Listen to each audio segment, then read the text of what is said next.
Assalamualaikum warahmatullahi wabarakatuh Kang Bro. Ketemu lagi dengan IWB Kang Mas Cak. Akhirnya Alhamdulillah IWB sudah kembali ke markas besarnya. Jadi markas besar IWB di Jabodetabek. Dan Alhamdulillah pula IWB sudah menunaikan tugas untuk, bukan tugas sih sebenarnya, memang kewajiban Cak ya, karena kita harus mengunjungi orang tua. Bukan seiring sih, mumpung masih sehat walafiat ya, IWB sowan kepada orang tua IWB. Dan sekarang akhirnya alhamdulillah IWB sudah nyampe, baru saja mungkin sekitar 2 jam yang lalu ya, IWB sudah nyampe di Jakarta. Dan teman-teman semuanya, tentu saja setelah semuanya di Jakarta, IWB akan update ya, jadi paling fresh buat teman semuanya. Good news, karena akhirnya Cak Iwan Banaran akan pergi ke Phillip Islands MotoGP Australia. Jos gandes tenan Kang Mas. Jadi IWB aturkan matur nuwun buat Ohlins Indonesia yang sudah mengundang IWB, mengajak IWB untuk nonton langsung Phillip Islands MotoGP yang akan digelar pekan ini. Jadi teman-teman semuanya, ini adalah sebuah kebanggaan tersendiri Cak, IWB dipercaya oleh Ohlins Indonesia, diajak mereka untuk langsung ke sana. Dan IWB sih berharap ya, kita nggak hanya nonton, IWB berharap bisa melihat seperti apa sih kinerja daripada Ohlins. Sama tahu sendiri ya, siapa yang ragu dengan Ohlins. Ini adalah sebuah suspension yang sudah memiliki pengalaman luar biasa di dunia racing. Dan hampir semua dari tim MotoGP sudah menggunakan Ohlins. Kalau dulu ya, di masa lalu mungkin Honda masih menggunakan, ada menggunakan Showa, tapi setelah itu mereka juga berganti Ohlins. Artinya apa? Kepercayaan yang luar biasa, trust yang luar biasa dari para tim MotoGP untuk menggunakan Ohlins suspension ya teman-teman semuanya. Jadi Cak, insya Allah akan berangkat ke Phillip Islands besok sekitar jam, mungkin tanggal 17 ya Cak ya. Tapi tanggal 17-nya itu jam 1 atau sekitar jam 1 pagi kita akan berangkat ke sana ya. Jadi kita akan flight ke Australia, ke Melbourne. Dari sana nanti kita kemungkinan besar akan nyampainya sekitar pagi. Paginya jam berapa tadi Cak ya? Pokoknya pagi, dan kita akan sarapan dan lain sebagainya di sana.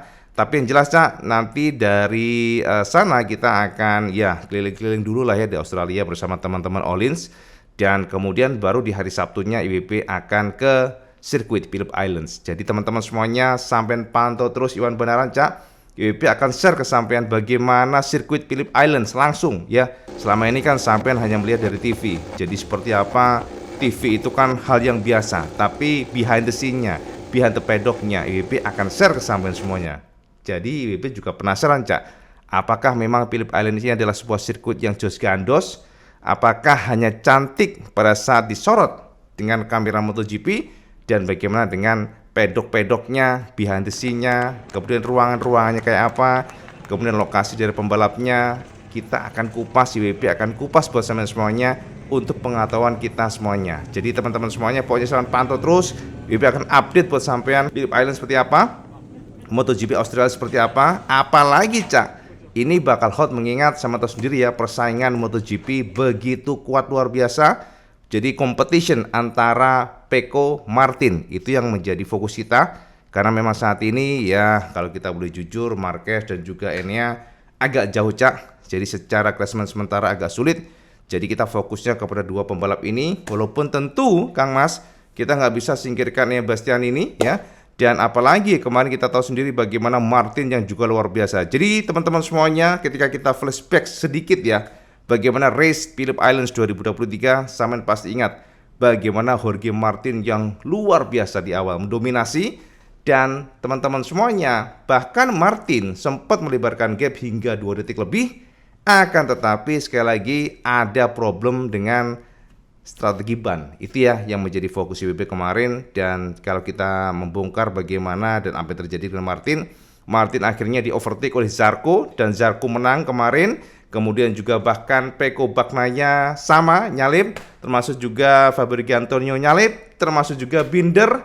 Jadi akhirnya Martin cengir-cengir Cak. Martin nyesek banget karena Martin hanya bisa finish di posisi kelima kemarin, di tahun kemarin maksudnya Cak ya, gara-gara strategi bannya salah, di mana Martin menggunakan tipe ban belakang soft, sementara depannya hard. Jadi memang kalau kita lihat kombinasi ban yang dipilih oleh Martin tuh agak beda dibandingkan dengan pembalap lainnya. Kalau pembalap lainnya menggunakan tipe depannya hard, sementara belakang medium. Tapi Martin pede banget menggunakan ban tipe depan hard, belakangnya soft. Dan itu yang membuat bencana terjadi karena pada last lap akhirnya Martin sudah kehabisan traksi. Jadi banyak sudah aus, banyak tipis Kang Mas. Gara-gara ban soft ini kan memang degradasinya sangat kuat.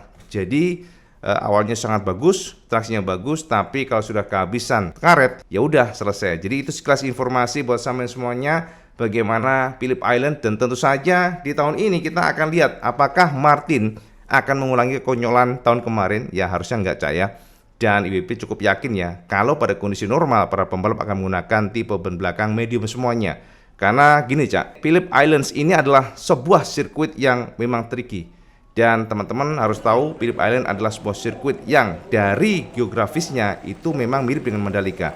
Dia posisinya di pinggir laut, tapi beda dengan tentu saja dengan Mandalika yang panas, very hot. Tapi di Phillip Island cenderung dingin dan tidak bisa ditebak untuk cuacanya. Karena kadang-kadang hujan, kadang-kadang juga lembab, kemudian juga banyak sekali burung camar di sana Cak. Jadi pembalap harus hati-hati, dan juga angin, windy sebutannya sangat kuat. Jadi semua pembalap harus betul-betul bisa mengantisipasi seperti apa cuaca di sana.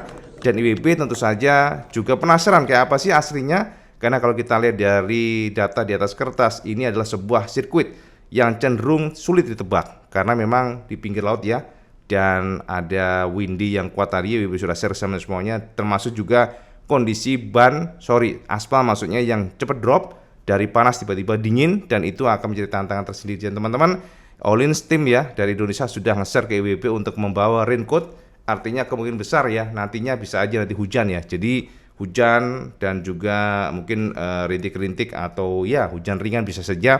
Makanya kita akan lihat seperti apa nantinya. Nah teman-teman, itu informasi pertama buat sama semuanya bahwa IWB akan berangkat ke Phillip Island besok tanggal 17 jam 1 pagi Cak. Wis koyo tukang sayur Kang Mas. Jadi tukang sayur pagi banget IWB akan berangkat. Mungkin IWB nggak akan tidur ya, mungkin tidur sedikit lah ya. Jam 10 kita berangkat dari sini ke bandara. Jadi kita akan berangkat jam itu ya Cak ya. Oke Kang Mas, sekarang Ibu akan share sama semuanya beberapa poin yang penting, khususnya adalah dari Yamaha Kang Mas. Nah ini yang sangat-sangat penting sekali karena Max Bertolini memberikan konfirmasi ya, jadi memberikan pernyataan resminya bahwa ternyata Yamaha memang pada kondisi yang sangat krusial Cak. Jadi teman-teman, untuk menentukan apakah mereka menggunakan inline 4 terus atau akhirnya ganti alias convert ke engine yang berbeda, konstruksi V4, itu bukanlah hal mudah. Jadi konfirmasi dari Bertolini, ternyata Yamaha ini seperti kita katakan ya, bisa dikatakan sebagai tim yang memang bukan underdog ya Cak, agak terisolir Cak. Karena ternyata Cak, dengan engine inline 4 menyusahkan komponen, mengingat semua tim menggunakan V4. Karakter yang sama akan memudahkan komponen yang digunakan oleh tim maksudnya ya. Jadi teman-teman, ternyata inline 4 ini juga menyusahkan karena Yamaha sekarang nggak punya referensi. Itu yang dikatakan Max Bertolini, dan itulah mengapa mereka pun akhirnya memutuskan untuk menggunakan V4. Dan teman-teman, banyak yang komen, banyak yang mengatakan bahwa Cak IWB kan problem dari Yamaha adalah retraction atau traksi ban belakang. Kenapa harus menggunakan V4? Kalau memang retraksinya problem ya tetap problem, karena ya tahu sendiri ya, kalau masih problemnya adalah ban belakang ya kenapa harus ganti engine. Jadi teman-teman begini Kang Mas, secara teori memang demikian, tapi secara teknis, nah ini yang menarik Cak ya, ternyata ada beberapa spill informasi dari Max Bertolini bahwa engine inline ataupun V4 itu memiliki karakteristik yang berbeda, memiliki plus minus pastinya, tapi ternyata V4 ini disebut memiliki ruang yang lebih untuk improve. Karena teman-teman kan begini Cak, sama tahu sendiri ya, kalau Yamaha sekarang ada inline 4 di mana silinder headnya itu jejer 4. Nah jejer 4 dan posisinya itu melebar, dan itu membuat sasis dari Yamaha M1 itu tidak bisa ramping, dan itu juga yang membuat sekarang ini bisa dikatakan Yamaha kurang compact dibandingkan dengan engine V4 atau ya semuanya ya, maksudnya engine V4 itu ya para tim MotoGP lainnya tidak ada satupun yang sekarang menggunakan inline 4, hanya Yamaha. Mungkin Suzuki dulu ya, tapi Suzuki mundur, akhirnya Yamaha sendirian. Dan sekarang yang menjadi fokus dari Max Bertolini ya, sebagai orang yang memang ininya cerdas Cak, ternyata dikatakan bahwa traksi ban belakang bisa saja dengan inline V4 maksudnya ya, akan bisa dioptimize. Karena begini Cak, sekarang kan posisinya begini ya, inline 4 ada 4 silinder begini Kang Mas ya, jadi dia melebar kiri kanan. Sementara kalau menggunakan V4 maka akan ada dua posisi silinder head yang berbeda. Jadi akan begini posisinya, satunya di depan dan satunya di belakang. Nah, posisi silinder head yang belakang ini ternyata katanya rumornya bisa saja meningkatkan retraction karena ada downforce yang lebih besar di bagian belakang.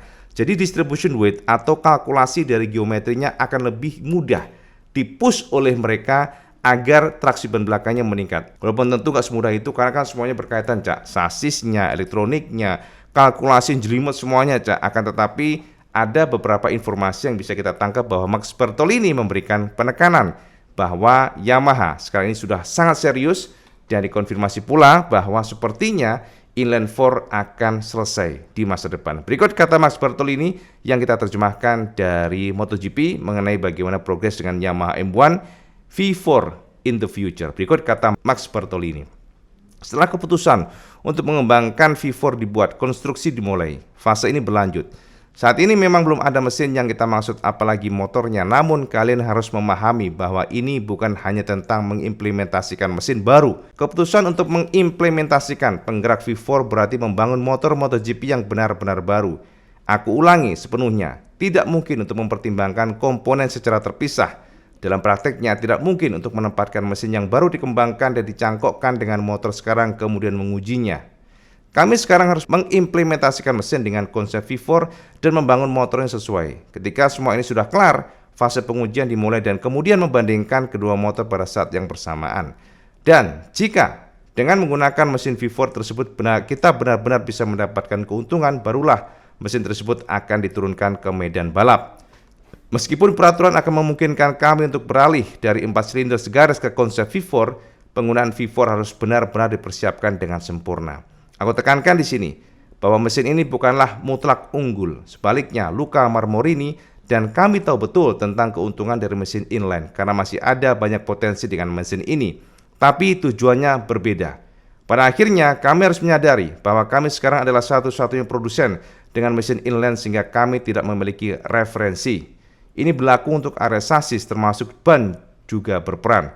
Semuanya terhubung dan pada titik ini pertimbangan strategis harus dilakukan. Faktanya adalah kita berkompetisi dalam kejuaraan dunia yang sangat menantang di mana semua tim lain menggunakan konsep V4. Berkenaan dengan kinerja mesin, kedua konsep memberi sangat sedikit ruang tetapi V4 lebih fleksibel. Saat ini adalah fase yang sangat menarik karena kami sekarang juga akan memperluas seluruh proyek pembangunan N1 dengan Pramac. Aku sangat bersemangat dengan tes Valencia bersama 4 tes rider Yamaha M1 nantinya. Yes, itu Cak, kata Max Bertolini sampai angel Cak ngomongnya. Jadi teman-teman, artinya dengan penjabaran dari Max, maka bisa kita simpulkan tidak hanya melulu mengenai performa Cak, tapi bagaimana tim dari Yamaha in the future akan mendapatkan referensi yang lebih banyak. Karena teman-teman, inline 4 dengan V4 itu berbeda karakteristik. Dan tentunya itu juga akan membuat Yamaha sedikit kesulitan karena mereka tidak memiliki referensi. Karena ya semuanya tahu ya bahwa dengan komponen yang diracik oleh supplier dan rata-rata ketika mereka menyesuaikan dengan mayoritas dari tim, ya itu akan menjadi masalah buat Yamaha. Makanya Cak, sekarang proses ataupun target dari Yamaha tim, mereka tidak hanya tentang engine tapi mereka mencoba untuk bergabung dalam koloni MotoGP yang saat ini dipegang oleh engine V4. Semuanya V4 Cak. Mau Honda, mau Ducati, Aprilia, KTM semuanya V4. Jadi di future Yamaha benar-benar akan serius untuk meracik ataupun menggarap atau mengembangkan engine V4. Sementara itu Cak, engine V4 ini Cak. Jadi kita akan lihat seperti apa. Toh kabarnya juga akan diracik atau mungkin saja mereka mengeluarkan engine ini pada pertengahan 2025. Walaupun sebenarnya secara regulasi dengan konsesi mereka bebas menggunakan engine tersebut. Kapan saja new engine akan dipakai, monggo. Karena memang mereka bebas, betul-betul bebas. Tidak dipasung oleh regulasi gara-gara konsesi Itu Cak ya, update IWB dari Max Bertolini langsung. Ngomong susah Cak. Jadi biar sampai tercerahkan, langsung ini sosok yang mantan Ducati dan sekarang gabung dengan Yamaha. Ya, oke teman-teman ya. Jadi itu mengenai engine V4 yang sudah disiapkan oleh Yamaha. Dan ini Cak, berkenaan dengan ban. Nah ini yang menarik Kang Mas ya. Jadi teman-teman semuanya, sama pasti tahu di tahun ini Ducati luar biasa, Ducati unbeatable. Bahkan di MotoGP kemarin sebuah rekor yang gila Cak. Jadi rekor yang tak pernah ada bagaimana Ducati bisa melebarkan gap hingga 20 detik dibandingkan dengan para lawan yang non Ducati. Itu kan nggak make sense, Cak. Jadi memang ada konfirmasi dari Alex Spargaro yang menemukan keanehan, menemukan sesuatu yang berbeda, di mana ternyata Ducati dari pandangan Alex betul-betul sangat kuat, betul-betul mampu menggunakan ban Michelin dengan sangat baik. Itu dikatakan Alex, dan itu yang membuat Ducati saat ini unbeatable. Dan berikut kata Alex Spargaro yang bisa buat gambaran sampai semuanya seperti apa Ducati sekarang dan kenapa Marquez akhirnya memilih Ducati. Jadi memang ada alasan khusus bahwa Ducati saat ini adalah the best bike in the grid. Berikut kata Alex Spargaro yang merasa aneh dengan kekuatan Ducati, dan ini dikatakan oleh Alex Spargaro lewat MotoGP. Berikut kata Alex yang kita terjemahkan dari MotoGP. Aku rasa seluruh pedok bertanya, mengapa Ducati begitu cepat dalam segala kondisi? Jaraknya tidak masuk akal. Jarak ke pemenang sungguh luar biasa. Kami sama sekali tidak memiliki cengkeraman. Sungguh luar biasa perbedaan dalam hal cengkeraman dengan Ducati. Ketika Ducati menyalipku, tidak ada yang bisa aku lakukan. Aku sliding sepanjang tikungan, slip. Aku ingin sekali mendapatkan penjelasan. Namun sayang aku tidak punya jawaban. Sudah 3 balapan di mana dalam pertemuan teknis dengan Romano Albesiano, direktur tenis Aprilia, kami hanya mampu membicarakan hal ini. Cengkeraman belakang yang mereka terjemahkan dari ban sungguh menakjubkan. Itulah sebabnya mereka memecahkan rekor fastest lap. Mereka menghancurkan total waktu balapan lebih dari 10 hingga 12 detik. Kami tidak dapat mengikutinya. Tidak ada yang akan aku lakukan. Tidak ada yang dapat aku lakukan. Maverick melakukan pekerjaan yang sangat baik di kualifikasi, tetapi kami melihat saat race kami bukan lawan Ducati. KTM di sini lebih baik. Di Motegi maksudnya, Cak, ya. Motor KTM memang sangat bagus dalam hard braking, tetapi bagaimanapun Ducati luar biasa. Kemarin dari posisi 1 hingga 7 semuanya Ducati. Sulit dipercaya. Itu kata Alex Spargaro. Nah, teman-teman, sekarang sampean tahu ya alasan kenapa Ducati very fast, very consistent setiap track, every track ya. Jadi every kita katakan tuh ya, every circuit ya, itu betul-betul very fast. Itu yang menjadi kekuatan Ducati, di mana mereka memiliki traksi melimpah dan mereka mampu menerjemahkan seperti apa karakter dari kompon atau ban Michelin, dan itu yang menjadi tantangan para tim. Dan teman-teman ya, kita juga sangat penasaran ya, apa sih kunci Ducati bisa seperti itu? Di luar daripada gigi D'Alina, tentu saja Ducati memiliki mesin. Jadi mesin, bukan mesin, Cak, mungkin maksudnya mesin koleksi data, Cak. Karena kan sama tahu sendiri ya, sekarang ini Ducati memiliki 8 motor di track, dan itu membuat mereka sangat lengkap mengumpulkan data yang luar biasa dari beberapa tim satelit yang mereka kumpulkan dari tim yang ada sekarang ini menggunakan Ducati. Akhirnya coba ya dicari kekuatannya dan coba dicari di mana titik Ducati bisa mengimprove, dan ternyata Gigi D'Alina sangat luar biasa cerdas menggunakan semuanya itu, keuntungan itu dengan 8 motor, tentu membuat mereka mampu mengumpulkan data yang luar biasa dibandingkan tentu saja dengan tim lainnya yang kalah dari jumlah. Tapi next year tentu saja mereka nggak akan sekuat sekarang, karena kita lihat bagaimanapun Ducati akan kehilangan Pramac, walaupun tentu saja next year juga dikatakan akan menjadi tahun yang luar biasa karena mereka memiliki pembalap very fast ya, jadi pembalap yang sangat lengkap, pembalap juara dunia 8 kali, Marc Marquez, dan itulah yang sekarang ini menjadi salah satu keunggulan dari Ducati yang dikatakan oleh Gigi D'Alina, Cak, ya. Oke, Cak, ya, jadi kita, Cak, informasi sekilas tentang update yang bisa share sama semuanya. Dan tentu saja, Cak, IWP akan nge-share bagaimana nanti di Phillip Islands ya, bagaimana kasakusuk di dalamnya. Tentu saja IWP ingin nge-share, dan semoga saja nanti bisa dapat akses yang lebih dalam lagi. Semoga saja, walaupun IWP nggak banyak berharap, Cak, karena kalau kita lihat dari itinerary memang nggak banyak yang bisa kita gali ke dalam ya, soalnya kita kan di sana just for fun sebenarnya. Tapi IWP nggak mau ya hanya for fun. IWP ingin sampean betul-betul terlibat di sana, melihat langsung. IWP ingin nge-share experience. Jadi walaupun dari All In Indonesia tidak mewajibkan informasi apapun, hanya IWP enjoy untuk menikmati MotoGP di sana, tapi nggak mau. IWP ingin nge-share apapun itu di sana. Silahkan komen di bawah, Cak, kira-kira apa yang ingin sampean tahu mengenai Phillip Islands, dan apa yang perlu IWP bahas buat sampean semuanya nanti pada saat IWP sudah tiba di Australia di MotoGP sana. Apa yang ingin sampean tahu? Sampean komen di bawah, Cak, ya, biar IWP gali nantinya di lokasi. Dan seperti biasa, kalau sampean suka video, sampean like, share, dan subscribe. Ojo lali, Cak, sampai sholat 5 waktu, karena itu yang paling penting. Assalamualaikum warahmatullahi wabarakatuh. Salam segendes.